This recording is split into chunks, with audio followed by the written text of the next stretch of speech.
ಇಂದು ಹೊಯ್ಸಳ ಪಾಠವನ್ನು ಕಲಿಯೋಣ. ಎಲ್ರು ಬಂದಿದ್ರೆ ಹಂಗೆ ಬರ್ಬೇಡಿ, ಒಂದು ರಫ್ ಬುಕ್ಕು ಪೆನ್ನು ಪಕ್ಕಕ್ಕಿಟ್ಕೊಳ್ಳಿ. ಅಂದ್ರೆ ನೋಡ್ಕೊಂಡು ನೀವು ಮಾರ್ಕ್ ಮಾಡ್ಕೊಳ್ಳಿ ಅಥವಾ ಕಲೀರಿ. ಓಕೆ. ಸಾಮರ್ಥ್ಯ ಅಂದ್ರೆ ಕೆಪಾಸಿಟಿ. ಅಂದ್ರೆ ಈ ಪಾಠ ಓದೋದ್ರಿಂದ ನಿಮ್ಗೇನು ಕೆಪಾಸಿಟಿ ಬರುತ್ತೆ ಅಥವಾ ನಿಮ್ದು ಯಾವ ರೀತಿ ಇಂಪ್ರೂವ್ಮೆಂಟ್ ಆಗುತ್ತೆ ಅಂತ. ಅಪರಿಚಿತ ಸನ್ನಿವೇಶದಲ್ಲಿನ ಸಂಭಾಷಣೆ ಮತ್ತು ಸಂವಾದಗಳನ್ನು ಅರ್ಥ ಮಾಡಿಕೊಳ್ಳುವುದು. ಅಪರಿಚಿತ ಸನ್ನಿವೇಶ ಅಂದ್ರೆ ಅನ್ನೋನ್ ಸಿಚುವೇಶನ್ಸ್ ಅಂತ. ಪರಿಚಿತ ಅಪೋಸಿಟ್ ವರ್ಡ್ಸ್. ಸೊ ಪರಿಚಯ ಇಲ್ಲದೆ ಇರೋಂಥ ಸಿಚುವೇಶನ್ಗಳಲ್ಲಿ, ಈಗ ಹೊಸ ಜಾಗಕ್ಕೆ ಹೋಗಿರ್ತೀರಾ, ಅಲ್ಲಿ ಯಾವ ರೀತಿ ಸಂಭಾಷಣೆ ಮಾಡಬೇಕು ಅಂದ್ರೆ ಮಾತುಕತೆ, ಒಬ್ರಿಗೊಬ್ರು ಮಾತಾಡ್ತೀವಲ್ಲ ಅದೇ ಸಂಭಾಷಣೆ. ಓಕೆ, ಅದನ್ನ ಅರ್ಥ ಮಾಡ್ಕೊಳ್ಳೋದು ಕಲಿತೀರಾ ಈ ಪಾಠದಿಂದ. ಪ್ರವೇಶ. ಪ್ರತಿಯೊಂದು ಪ್ರವಾಸಿ ತಾಣವು ತನ್ನದೇ ಆದ ವೈಶಿಷ್ಟ್ಯ ಹಾಗೂ ಇತಿಹಾಸವನ್ನು ಹೊಂದಿದೆ. ಆ ದೃಷ್ಟಿಯಲ್ಲಿ ಬೇಲೂರಿನ ವೈಶಿಷ್ಟ್ಯವನ್ನು ಈ ಪಾಠದ ಮೂಲಕ ತಿಳಿ. ಪ್ರವಾಸಿ ತಾಣ ಅಂತ ಅಂದ್ರೆ ಟೂರಿಸ್ಟ್ ಪ್ಲೇಸ್. ತನ್ನದೇ ಆದ ವೈಶಿಷ್ಟ್ಯ ಅಂದ್ರೆ ಸ್ಪೆಷಾಲಿಟಿ. ಪ್ರತಿಯೊಂದು ಸ್ಥಾನ, ನೀವು ಯಾವುದೇ ಊರಿಗೆ ಹೋದ್ರು ಆ ಊರಲ್ಲಿ ಒಂದೊಂದು ಸ್ಪೆಷಾಲಿಟಿ ಇರುತ್ತೆ. ಈಗ ಮೈಸೂರಿಗೆ ಹೋದ್ರೆ ಮೈಸೂರಲ್ಲಿ ಒಂದು ಅರಮನೆ ಇದೆ. ಸೊ ಮೈಸೂರಿನ ಸ್ಪೆಷಾಲಿಟಿ ಏನು? ಮೈಸೂರು ಅರಮನೆ. ಆ ಅರಮನೆ ಕಟ್ಟಕ್ಕೆ ಅದ್ರ ಹಿಂದೆ ಒಂದು ಸ್ಟೋರಿ ಇರಬೇಕು, ಅಂದ್ರೆ ಅದೇ ಹಿಸ್ಟ್ರಿ. ಸೊ ಯಾರು ಕಟ್ಟಿದ್ರು, ಯಾವ ಕಾಲದಲ್ಲಿ, ಅದೇ ಇತಿಹಾಸ.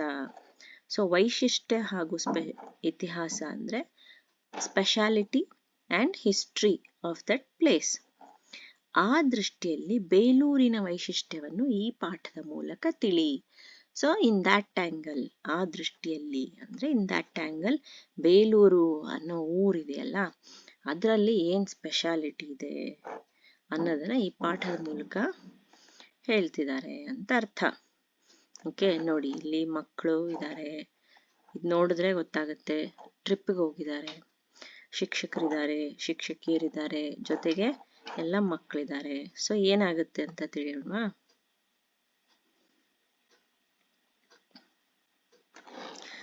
ಇಲ್ಲಿ ಆವರಣ ಹಾಕಿದಾರಲ್ಲ, ಇದು ಅಲ್ಫಾ ಬ್ರೇಸ್.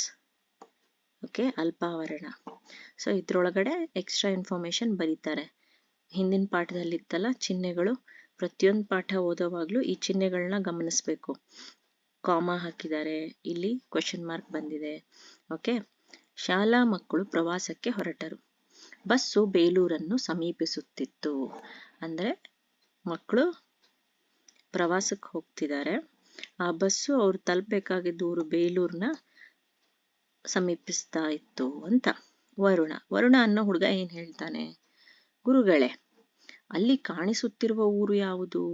ಸೊ ಹುಡುಗ ಕೇಳ್ತಾನೆ, ಗುರುಗಳೇ ಅಲ್ಲಿ ಊರು ಕಾಣಿಸ್ತಾ ಇದೆಯಲ್ಲ ಯಾವ್ದದು ಅಂತ. ಶಿಕ್ಷಕರೇನ್ ಹೇಳ್ತಾರೆ? ಬೇಲೂರು ಅಂತ. ರಮಾ, ಅಲ್ಲಿರುವ ದೇವಾಲಯ ಯಾವುದು ಗುರುಗಳೇ? ಶಿಕ್ಷಕ, ಅದು ಚನ್ನಕೇಶವ ದೇವಾಲಯ. ಸೊ ಅಲ್ಲಿರುವಂತ ದೇವಸ್ಥಾನದ ಹೆಸರು ಶಿಕ್ಷಕರು ಹೇಳ್ತಾರೆ. ಆಮೇಲೆ ಅಷ್ಟರಲ್ಲಿ ಬಸ್ಸು ದೇವಾಲಯವನ್ನು ತಲುಪಿತು. ಬಸ್ಸಿನಿಂದ ಇಳಿದ ಮಕ್ಕಳು ಪ್ರಾಂಗಣವನ್ನು ಪ್ರವೇಶಿಸುತ್ತಿದ್ದಂತೆಯೇ ಅಲ್ಲಿನ ಶಿಲ್ಪಕಲೆಯನ್ನು ನೋಡಿ ಅಚ್ಚರಿಗೊಂಡರು. ಪ್ರಾಂಗಣ ಅಂತ ಅಂದ್ರೆ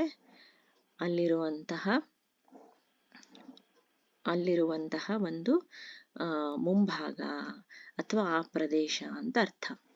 ಅದನ್ನ ಪ್ರವೇಶ ಮಾಡ್ತಿದ್ದಂತೆ ಮಕ್ಕಳೇನ್ ಮಾಡಿದ್ರು?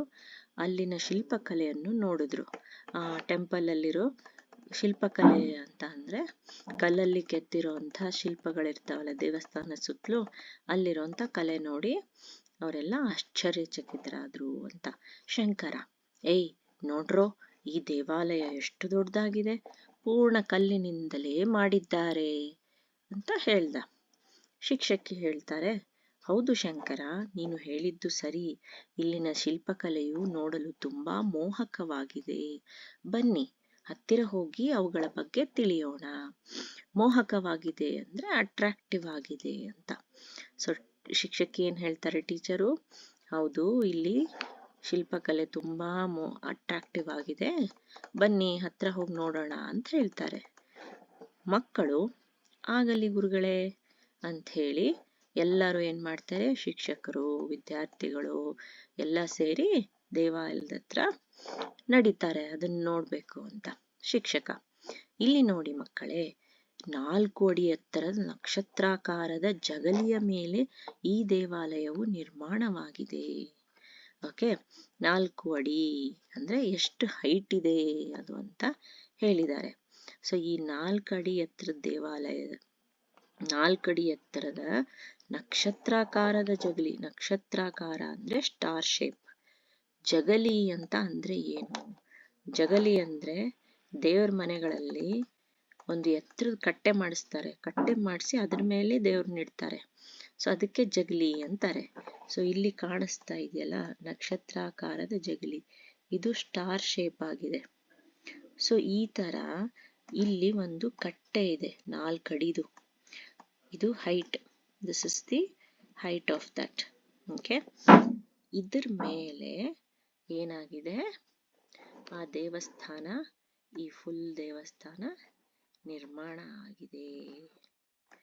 ಓಕೆ, ನೆಕ್ಸ್ಟ್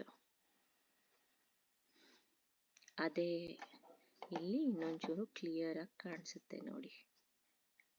ಈ ತರ ಇದೆಯಲ್ಲ ಈ ನಕ್ಷತ್ರಾಕಾರದ ಜಗಲಿ, ಇದ್ರ ಮೇಲೆ ಇದು ಪೂರ್ತಿ ದೇವಸ್ಥಾನ ನಿರ್ಮಾಣ ಆಗಿದೆ. ಶಿಕ್ಷಕಿ, ಈ ದೇವಾಲಯದ ಸುತ್ತಲಿನ ಮೂಲೆ ಮೂಲೆಗಳಲ್ಲಿ ತೊಲೆಗಳಿಗೆ ಅಂಟಿಕೊಂಡಿರುವಂತಹ ಮದನಿಕಾ ವಿಗ್ರಹಗಳು ತಮ್ಮ ಅಪೂರ್ವ ಸೌಂದರ್ಯದಿಂದ ನಯನ ಮನೋಹರವಾಗಿವೆ. ಇಲ್ಲಿ ಆಗಿನ ಕಾಲದ ಶಿಲ್ಪಿಗಳ ಕಲಾಚಾತುರ್ಯಕ್ಕೆ ನಿದರ್ಶನವಾಗಿದೆ. ಇವು ಆಗಿನ ಕಾಲದ ಶಿಲ್ಪಿಗಳ ಕಲಾಚಾತುರ್ಯಕ್ಕೆ ನಿದರ್ಶನವಾಗಿದೆ. ಈ ದೇವಾಲಯದ ಸುತ್ತಲಿನ ಮೂಲೆ ಮೂಲೆಗಳಲ್ಲಿ, ಮೂಲೆ ಅಂದ್ರೆ ಕಾರ್ನರ್ಸ್, ಓಕೆ, ಈ ದೇವಸ್ಥಾನದ ಮೂಲೆ ಮೂಲೆಗಳು ಅಂದ್ರೆ ಈ ಕಾರ್ನರ್ಗಳಿರ್ತಾವಲ್ಲ, ಮೂಲೆ ಮೂಲೆಗಳಲ್ಲಿ ಏನ್ ಮಾಡಿದ್ದಾರೆ, ಮದನಿಕಾ ವಿಗ್ರಹಗಳನ್ನ ಕೆತ್ತಿದಾರಂತೆ. ಈ ಮದನಿಕಾ ವಿಗ್ರಹಗಳು ಅಂತ ಅಂದ್ರೆ ಏನು? ಮದನಿಕಾ ವಿಗ್ರಹಗಳು ಅಂದ್ರೆ ಅಟ್ರಾಕ್ಟಿವ್ ಆಗಿರುವಂತಹ ಒಂದು ವಿಗ್ರಹಗಳು ಅಂತ ಅರ್ಥ. ಸುಂದರ ಯುವತಿಯ ವಿಗ್ರಹಗಳು, ಅಟ್ರಾಕ್ಟಿವ್ ಆಗಿರೋ ಸುಂದರ ಯುವತಿಯ ವಿಗ್ರಹಗಳು, ಲೇಡಿ. ಓಕೆ, ತಮ್ಮ ಅಪೂರ್ವ ಸೌಂದರ್ಯದಿಂದ ಅಂದ್ರೆ ತುಂಬಾ ಸುಂದರತೆಯಿಂದ ಅವು ನಯನ ಮನೋಹರ, ನಯನ ಅಂದ್ರೆ ಕಣ್ಣು, ಮನೋಹರ ಅಂದ್ರೆ ಅಟ್ರಾಕ್ಟಿವ್, ಕಣ್ಣಿಗೆ ಅಟ್ರಾಕ್ಟಿವ್ ಆಗಿ ಕಾಣಿಸುತ್ತಂತೆ. ಇವು ಆಗಿನ ಕಾಲದ ಶಿಲ್ಪಿಗಳ ಕಲಾಚಾತುರ್ಯ. ಶಿಲ್ಪಿಗಳು ಅಂದ್ರೆ ಅದನ್ನ ಕೆತ್ತದವರು. ಕಲಾಚಾತುರ್ಯ, ಚಾತುರ್ಯ ಅಂದ್ರೆ ಇಂಟೆಲಿಜೆನ್ಸ್ ಅಥವಾ ಎಕ್ಸ್ಪರ್ಟೀಸ್. ಸೊ ಆ ಮದನಿಕಾ ವಿಗ್ರಹಗಳನ್ನ ನೋಡಿದ್ರೆ ಗೊತ್ತಾಗತ್ತಂತೆ, ಎಷ್ಟು ಇವರು ಶಿಲ್ಪಿಗಳು ಎಷ್ಟೊಂದು ಎಕ್ಸ್ಪರ್ಟ್ ಇದ್ರು, ಎಷ್ಟು ಜಾಣ್ರಿದ್ರು ಕಲೆನಲ್ಲಿ ಅಂತ. ಶಿಕ್ಷಕ, ಮಕ್ಕಳೇ ಬನ್ನಿ ದೇವಾಲಯದ ಹೊರಗಡೆಯ ಸುತ್ತಲೂ ಇರುವ ಚಿತ್ರಪಟ್ಟಿಗಳನ್ನು ಹಾಗೂ ಕೆತ್ತನೆಗಳನ್ನು ನೋಡುವ. ಅವು ಹಲವು ಪೌರಾಣಿಕ ಘಟನೆಗಳನ್ನು ಹೇಳುತ್ತವೆ. ಸೊ ಶಿಕ್ಷಕರು ಅಷ್ಟರಲ್ಲಿ ಏನ್ ಹೇಳ್ತಾರೆ, ಬನ್ನಿ ಎಲ್ಲ ಹೋಗಿ ಪಟ್ಟಿಕೆಗಳು ಅಂದ್ರೆ ಸಾಲಾಗಿ ಒಂದ್ರ ನಂತರ ಒಂದು ಮೂರ್ತಿಗಳನ್ನ ಚಿಕ್ಕನಾಗಿ ಕೆತ್ತಿರ್ತಾರೆ, ಒಂಥರ ಬೆಲ್ಟ್ ತರ. ಸೊ ಅದನ್ನ ನೋಡೋಣ, ಕೆತ್ತನೆಗಳನ್ನು ನೋಡೋಣ ಅಂತ ಹೇಳಿ ಕರೀತಾರೆ. ಪೌರಾಣಿಕ ಅಂತ ಅಂದ್ರೆ ಸ್ಪಿರಿಚುವಲಿ ಕತೆಗಳು, ಪುರಾಣದಲ್ಲಿರೋ ಕತೆಗಳಿರುತ್ತಲ್ಲ ಆ ಕತೆಗಳನ್ನ ಕೆತ್ತಿರ್ತಾರೆ. ಈ ಸಮುದ್ರ ಮಂಥನ ಇರ್ಬೋದು, ಇನ್ನೇನೋ ಇರ್ಬೋದು, ಆ ತರದನ್ನ ಕೆತ್ತಿರ್ತಾರಲ್ಲ ಅದಕ್ಕೆ ಪೌರಾಣಿಕ ಘಟನೆ. ಅಥವಾ ಭಗೀರಥನ್ ಪಾಠ ಓದಿದ್ರಲ್ಲ, ಭಗೀರಥ ಗಂಗೆನ ಹೇಗೆ ತಗೊಂಡ್ ಬಂದ ಭೂಮಿ ಮೇಲೆ ತಪಸ್ ಮಾಡಿ ಅಂತ. ಸೊ ಅದು ಒಂದು ಪೌರಾಣಿಕ ಘಟನೆನೆ. ಸೊ ಆ ತರ ಬೇರೆ ಬೇರೆ ಅಲ್ಲಿ ಕೆತ್ತಿರ್ತಾರೆ. ಇಲ್ಲಿವೆ ನೋಡಿ, ಇವೇ ಮದನಿಕಾ ವಿಗ್ರಹಗಳು. ಇಲ್ಲಿ ಬೇರೆ ಬೇರೆ ಆದಂತಹ ಮದನಿಕಾ ವಿಗ್ರಹಗಳಿವೆ. ಸೊ ಇವನ್ನೆಲ್ಲ ಒಂದ್ಸರಿ ಗಮನ ಇಟ್ಟು ನೋಡಿ ಏನ್ ಅರ್ಥ ಆಗುತ್ತೆ ಅಂತ.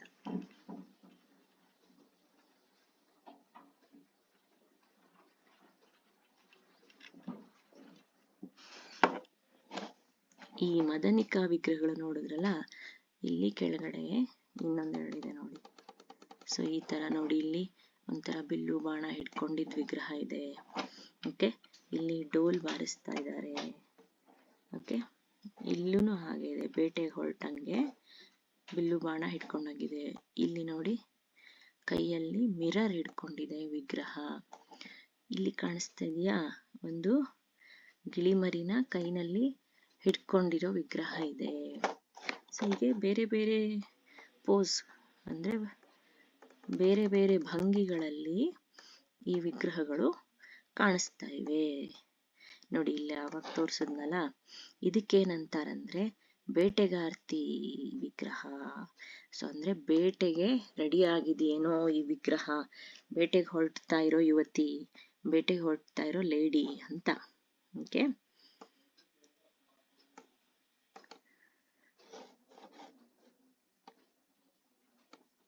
ನೋಡಿ ಈ ತರ. ಓಕೆ, ನೆಕ್ಸ್ಟ್ ಇದು ದರ್ಪಣ ಸುಂದರಿ. ಅಂದ್ರೆ ಈ ವಿಗ್ರಹದಲ್ಲಿರುವಂತಹ lady, she is looking into the mirror.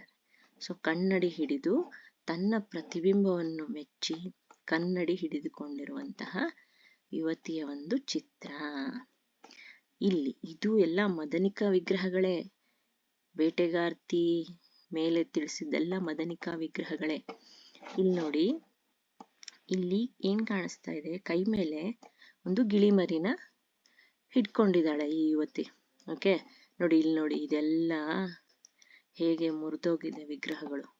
ಅವಾಗ ಬೇರೆ ಬೇರೆ ಆಕ್ರಮಣಕಾರಿ ಬಂದ್ರಲ್ಲ, ಅವಾಗ ಮುರಿದೋದಂತ ವಿಗ್ರಹಗಳಿವು. ಓಕೆ, ಇಲ್ಲಿ ಒಂದು ಗಿಳಿಮರಿ ಕಾಣಿಸ್ತಾ ಇದೆ. ಇದನ್ನ ಶುಕಭಾಷಿಣಿ ಅಂತಾರೆ. ಶುಕ ಅಂದ್ರೆ ಗಿಳಿಮರಿ, ಭಾಷಿಣಿ ಅಂದ್ರೆ ಮಾತಾಡೋದು. Okay, she is talking with that parrot ಅಂತ ಅರ್ಥ. ಓಕೆ, ಈಗ ಪಾಠ. ಓಕೆ, ವಿಶ್ವಾಸ್ ಏನ್ ಹೇಳ್ತಾನೆ, ಸರ್ ಅಲ್ಲಿ ನೋಡಿ, ಆ ಶಿಲ್ಪದಲ್ಲಿ ಒಬ್ಬ ಹುಡುಗ ಹುಲಿಯ ಬಾಯಿಗೆ ತಿವಿಯುತ್ತಿದ್ದಾನೆ. ಓಕೆ, ತಿವಿಯುತ್ತಿದ್ದಾನೆ ಅಂತ ಅಂದ್ರೆ ಜೋರಾಗಿ ಒಂಥರ ನೂಕೋತರ.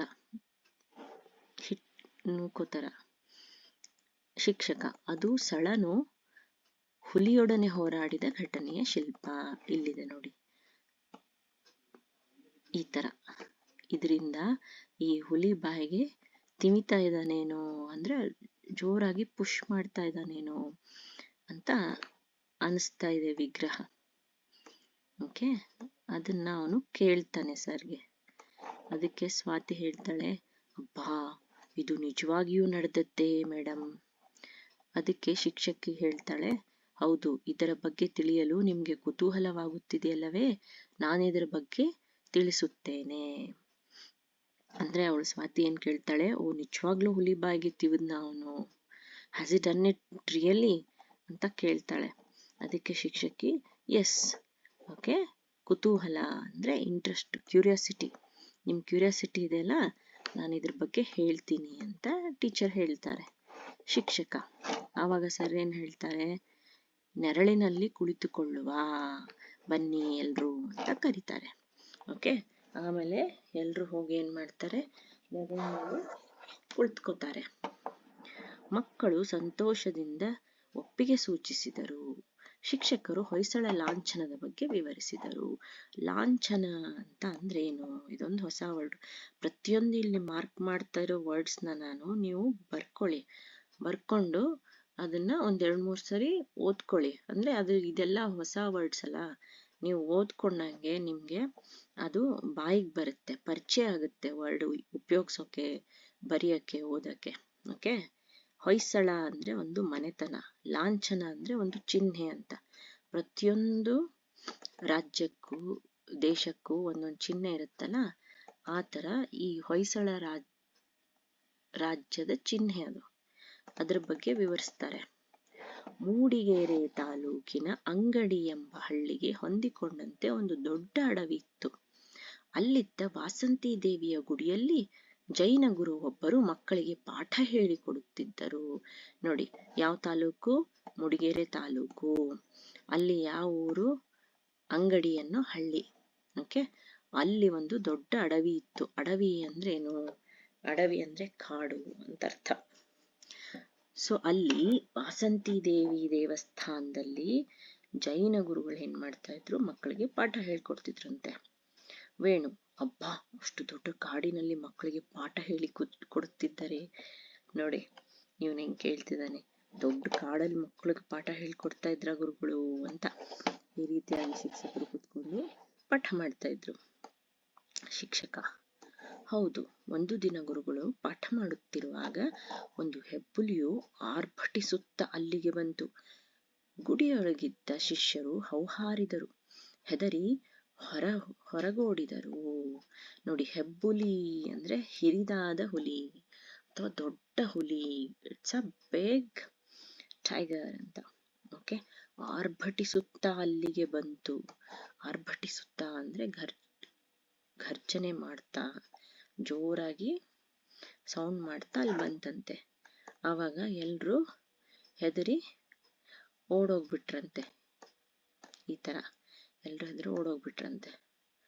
ಶಾಲಿನಿ, ಮತ್ತೆ ಗುರುಗಳೇ? ಶಿಕ್ಷಕಿ, ಶಿಷ್ಯರಲ್ಲಿ ಒಬ್ಬನಾದ ಸಳನು ಗುರುಗಳ ರಕ್ಷಣೆಗೆ ನಿಂತನು.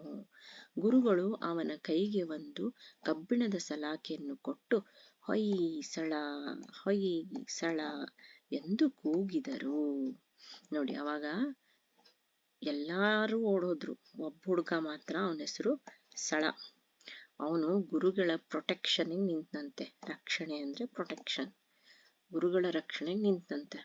ಗುರುಗಳು ಅವನ ಕೈಗೆ ಒಂದು ಕಬ್ಬಿಣದ ಸಲಾಕೆಯನ್ನು ಕೊಟ್ರು. ಕಬ್ಬಿಣದ ಸಲಾಕೆ ಅಂದ್ರೆ ಏನು?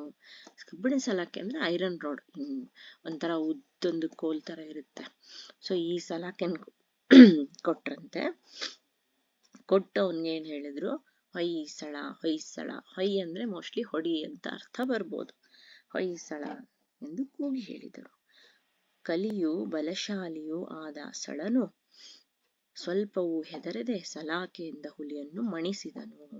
ಕಲಿಯು ಅಂತ ಅಂದ್ರೆ ಒಂಥರ ಸ್ಟ್ರಾಂಗ್, ಬಲಶಾಲಿಯೂ ಆಗಿದ್ದವನು, ಶಕ್ತಿಶಾಲಿನೂ ಆಗಿದ್ದ. ಕಲಿ ಅಂದ್ರೆ ಯುದ್ಧ ಕಲಿ ಅಂತೀವಲ್ಲ, ಆ ತರ ಯೋಧ ಅಂತ. ಸ್ವಲ್ಪವೂ ಹೆದರದೆ ಸಲಾಕೆಯಿಂದ ಹುಲಿಯನ್ನು ಮಣಿಸಿದನು. ಮಣಿಸಿದನು ಅಂದ್ರೆ ಅದನ್ನ ಟೇಮ್ ಮಾಡೋದು. Okay. He time that tiger ಅಂತ. ಅನಂತರ ಆ ಸಲಾಕೆಯನ್ನು ಹುಲಿಯ ಬಾಯಲ್ಲಿ ತೂರಿಸಿ ಅದನ್ನು ಕೊಂದು ಹಾಕಿದನು. ಅಷ್ಟಕ್ಕೆ ಬಿಡ್ಲಿಲ್ಲ ಅವನು. ಆಮೇಲೆ ಆ ಸಲಾಕೆನ ಈ ಚಿತ್ರದಲ್ಲಿ ತೋರಿಸ್ತೀನಿ ನೆಕ್ಸ್ಟ್ ನಿಮ್ಗೆ. ಆ ತರ ಹುಲಿ ಬಾಯಲ್ಲಿ ತುರ್ಕಿ, ನೋಡಿ ಇದೇ ಐರನ್ ರಾಡ್ ಇದೆಯಲ್ಲ, ಈ ತರದ್ದು ಒಂದು ರಾಡ್, ಅದನ್ನೇನ್ ಮಾಡ್ದ ಅವನು ಅಲ್ಲಿ ಹುಲಿ ಬಾಯಲ್ಲಿ ಹಾಕಿ ಅವನೇನ್ ಮಾಡ್ದ, ಆ ಹುಲಿನ ಸಾಯಿಸ್ಬಿಟ್ಟ. ಸೊ ದರ್ಶನ್, ಅಬ್ಬಾ, ಸೊಳನು ಎಷ್ಟು ಧೈರ್ಯಶಾಲಿ ಅಲ್ಲವೇ ಟೀಚರ್. ಅವಾಗ ಒಂದು ದರ್ಶನ್ ಅನ್ನೋ ಹುಡ್ಗ ಹೇಳ್ತಾನೆ, ಓ ಸಳ ಎಷ್ಟು ಧೈರ್ಯಶಾಲಿ ಅಲ್ಲ ಅಂತ, ಎಷ್ಟು ಬ್ರೇವ್ ಅಲ್ಲ ಅಂತ. ಶಿಕ್ಷಕ, ಹೌದು, ಸಳನು ಹುಲಿಯನ್ನು ಮಣಿಸಿದ ಸುದ್ದಿ ಗ್ರಾಮದಲ್ಲೆಲ್ಲಾ ಹರಡಿತು. ಸುದ್ದಿ ಅಂತ ಅಂದ್ರೆ ಏನು? ಸುದ್ದಿ ಅಂದ್ರೆ ನ್ಯೂಸ್, ಹರಡಿತು ಅಂದ್ರೆ ಸ್ಪ್ರೆಡ್ ಆಗೋದು. ಸಳನು ಹುಲಿಯನ್ನು ಮಣಿಸಿದ ಸುದ್ದಿ, ಯಾವ ಸುದ್ದಿ? ಓ, ಹುಲಿನ ಸಳ ಏನ್ ಮಾಡ್ಬಿಟ್ಟ, ಟೇಮ್ ಮಾಡ್ದ, ಮಣಿಸಿದ, ಟೇಮ್ ಮಾಡ್ದ ಅನ್ನೋ ನ್ಯೂಸ್ ಏನಾಯ್ತಂತೆ, ಗ್ರಾಮ ಅಂದ್ರೆ ಹಳ್ಳಿ, ಹಳ್ಳಿಯಲ್ಲೆಲ್ಲಾ ಕಡೆನೂ ಸ್ಪ್ರೆಡ್ ಆಯ್ತಂತೆ. ಜನರು ಗುಂಪು ಗುಂಪಾಗಿ ಬಂದು ಭಲೇ ಸಳ, ಒಳ್ಳೆಯ ಕೆಲಸ ಮಾಡಿದೆ ಎಂದು ಹೊಗಳಿದರು. ಸೊ ಅವಾಗ ಜನ ಎಲ್ಲ ಬಂದು ಗುಂಪಾಗಿ ಬಂದು ಭಲೇ ಸಳ, ಒಳ್ಳೆ ಕೆಲಸ ಮಾಡ್ದೆ ಅಂತ ಹೇಳಿ ಹೊಗಳಿದ್ರಂತೆ. ಹೊಗಳೋದು ಅಂತಂದ್ರೆ ಅಪ್ರಿಶಿಯೇಟ್ ಮಾಡೋದು. ನಿಮ್ ಟೀಚರ್ ನೀವೇನಾದ್ರು ಚೆನ್ನಾಗಿ ಬರೆದ್ರೆ ಗುಡ್ ಗುಡ್ ಅಂತಾರಲ್ಲ, ಆ ತರ. ಅದೇ ತರ ಇವನ್ಗೆ ಭಲೇ ಸಳ, ಭಲೇ ಸಳ ಅಂತ ಹೇಳಿದ್ರಂತೆ. ಸ್ಫೂರ್ತಿ, ಆಮೇಲೆ ಏನಾಯ್ತು ಗುರುಗಳೇ? ಆಗ ಗುರುಗಳು, ಈ ವೀರನನ್ನು ನಿಮ್ಮ ದೊರೆಯನ್ನಾಗಿ ಮಾಡಿಕೊಳ್ಳಿ. ದೊರೆ ಅಂದ್ರೆ ರಾಜ. ಓಕೆ. ಗುರು ಏನ್ ಹೇಳ್ತಾರೆ ಆಮೇಲೆ, make this guy as your king ಅಂತ. ಇವನು ನಿಮ್ಮೆಲ್ಲರನ್ನು ಕಾಪಾಡುವನು, ಹಿ ವಿಲ್ ಪ್ರೊಟೆಕ್ಟ್ ಯು ಅಂತ ಹೇಳಿದ್ರಂತೆ. ಜನರು ಸಂತೋಷದಿಂದ ಇಂದಿನಿಂದ ಈತನೇ ನಮಗೆ ದೊರೆ ಎಂದು ಹೇಳಿ ಜಯಕಾರ ಮಾಡಿದರು. ಅವಾಗ ಜನನು ಒಪ್ಕೊಂಡು ಖುಷಿಯಿಂದ ಏನ್ ಮಾಡಿದ್ರಂತೆ, ಈತನೇ ನಮ್ಮ ದೊರೆ ಅಂತ ಜಯಕಾರ ಮಾಡೋದು, ಅಂದ್ರೆ ಜಯವಾಗ್ಲಿ ಜಯವಾಗ್ಲಿ ಅಂತ ಕೂಗೋದು.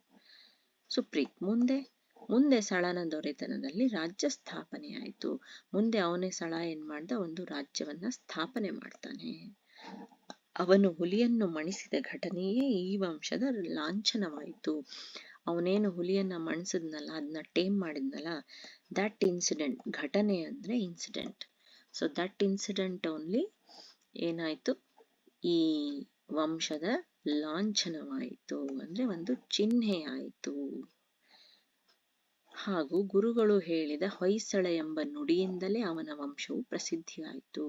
ನೋಡಿ, ಹೊಯ್ಸಳ ಅಂತ ಏನ್ ಹೇಳಿದ್ರಲ್ಲ, ಆ ನುಡಿಯಿಂದಾನೇ ಅವನ ವಂಶ ಏನಾಯ್ತಂತೆ, ವಂಶ ಅಂದ್ರೆ ಅವನ್ ಡೈನೆಸ್ಟಿ, ಓಕೆ, ಅದು ಪ್ರಸಿದ್ಧಿ ಆಯ್ತಂತೆ. ಪ್ರಸಿದ್ಧವಾಯಿತು ಅಂದ್ರೆ ಫೇಮಸ್ ಆಯ್ತು ಅಂತ ನೋಡಿ. ಈ ತರ ಅವನ್ನ ರಾಜನನ್ನಾಗಿ ಮಾಡಿ, ಆ ಹುಡುಗನ್ನ ರಾಜನ್ ಮಾಡಿ ಎಲ್ರೂ ಒಪ್ಕೊಂಡು ರಾಜನ್ ಮಾಡಿದ್ರು. ವರುಣ: ಗುರುಗಳೇ, ಆ ಲಾಂಛನ ಇಲ್ಲಿ ಏಕೆ ಇದೆ? ಶಿಕ್ಷಕಿ: ಹೌದು, ಕರೆಕ್ಟ್, ಆದ್ರೆ ಇದೆಲ್ಲ ಈ ಲಾಂಛನ ಇಲ್ಲಿ ಹಾಕಿದೆ, ಆ ಲಾಂಛನ ಅಂತ ಇವನು ವರುಣ ಕೇಳ್ತಾನೆ. ಶಿಕ್ಷಕಿ: ಏಕೆಂದರೆ ಈ ದೇವಾಲಯವು ಇವನ ವಂಶದವರೇ ಆದ ವಿಷ್ಣುವರ್ಧನನಿಂದ ನಿರ್ಮಾಣವಾಯಿತು. ಅಂದ್ರೆ ಎಲ್ಲಾ ಪ್ರತಿಯೊಂದ್ರಲ್ಲೂ ಏನಿರುತ್ತೆ, ಯಾವ ರಾಜರು ನಿರ್ಮಾಣ ಮಾಡಿರ್ತಾರೋ ಆ ವಂಶದ ಲಾಂಛನವನ್ನ ಅಲ್ಲಿ ಹಾಕ್ತಾರೆ. ಅಂದ್ರೆ ಗುರ್ತಿಗಾಗಿ ನಾವು ಕಟ್ಟಿದ್ದು ಈ ದೇವಸ್ಥಾನ ಅಂತ. ಈಗ ಯಾವ್ದೋ ವಂಶದವ್ರು ಬಂದು ಯಾವ್ದೋ ವಂಶದ ಲಾಂಛನ ಬಳಸಲ್ಲ. ಓಕೆ, ಅದೇ ತರ ಹೊಯ್ಸಳ ರಾಜ ವಿಷ್ಣುವರ್ಧನ ಕಟ್ಟಿದ್ರಿಂದ ಆ ಲಾಂಛನ ಇಲ್ಲಿ ಬಂದಿದೆ, ಅಂದ್ರೆ ಈ ಚನ್ನಕೇಶವ ದೇವಾಲಯದಲ್ಲಿ ಇದೆ ಅಂತ ಅರ್ಥ. ಆದ್ದರಿಂದ ಆ ವಂಶದ ಲಾಂಛನವನ್ನು ಇಲ್ಲಿ ಕೆತ್ತಲಾಗಿದೆ. ಇವನಲ್ಲದೆ ಈ ವಂಶದ ಅನೇಕ ರಾಜರು ಕಲೆ ಸಾಹಿತ್ಯಕ್ಕಾಗಿ ಗಣನೀಯ ಸೇವೆ ಸಲ್ಲಿಸಿದರು. ಗಣನೀಯ ಅಂತ ಅಂದ್ರೆ ಕನ್ಸಿಡರಬಲ್, ಸೇವೆ ಅಂದ್ರೆ ಸರ್ವಿಸ್. ಸೊ ಕಲೆ ಸಾಹಿತ್ಯಕ್ಕೋಸ್ಕರ ಅವರು ತುಂಬಾ ಸೇವೆ ಸಲ್ಲಿಸಿದಾರಂತೆ. ಅಂದ್ರೆ we cannot ignore their service, they have done so much ಅಂತ. ಹಲವು ಸುಂದರ ದೇವಾಲಯಗಳ ನಿರ್ಮಾಣಕ್ಕೆ ಕಾರಣರಾದರು. ತುಂಬಾ ಬ್ಯೂಟಿಫುಲ್ ಆಗಿರುವಂತ ಟೆಂಪಲ್ಸ್ ನ ಸುಂದರ ದೇವಾಲಯ ಅಂದ್ರೆ ಬ್ಯೂಟಿಫುಲ್ ಟೆಂಪಲ್ಸ್ ಕನ್ಸ್ಟ್ರಕ್ಟ್ ಮಾಡಿದ್ರು, ಕಾರಣರಾದರು. ಇವರಿಂದ ನಿರ್ಮಾಣಗೊಂಡ ಬೇಲೂರು, ಹಳೆಬೀಡು, ಸೋಮನಾಥಪುರ ದೇವಾಲಯಗಳು ಪ್ರಸಿದ್ಧವಾದವು.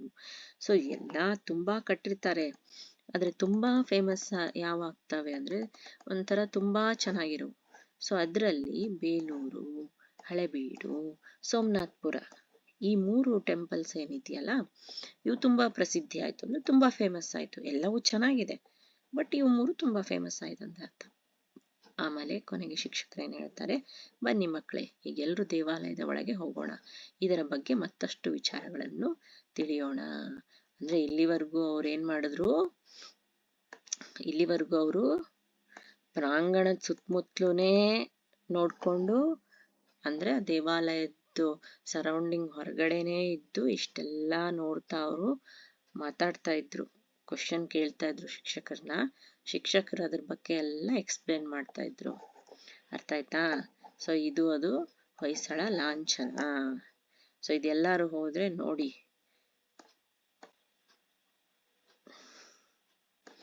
Okay, thank you all.